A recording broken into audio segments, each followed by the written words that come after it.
بھارتی ریاست گجرات کے شہر احمد آباد میں ایک نوجوان نے رات کے لڑکیوں کے ہاسٹل میں گھس کر سوئی ہوئی لڑکیوں کے ساتھ فحش حرکات شروع کر دیں۔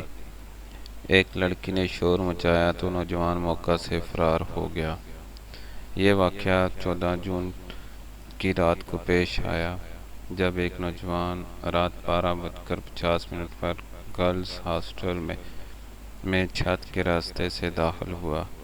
تیسری منزل پر نوجوان نے سوئی ہوئی لڑکیوں کے ساتھ فحش حرکات شروع کر دیں، لیکن جب وہ ایک کمرے میں داخل ہوا تو وہاں جاگتی ہوئی لڑکی نے اسے دیکھ کر شور مچا دیا، جس پر وہ موقع سے فرار ہو گیا۔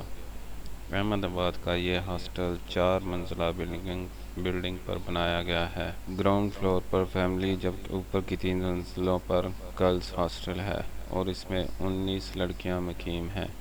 لڑکیوں نے بدنامی کے خوف سے واقعے کی رپورٹ درج نہیں کرائی، لیکن سوشل میڈیا پر ویڈیو وائرل ہوئی تو پولیس نے بھی ایکشن لیا اور سی سی ٹی وی فوٹیج کی مدد سے ملزم کی شناخت کر کے اسے گرفتار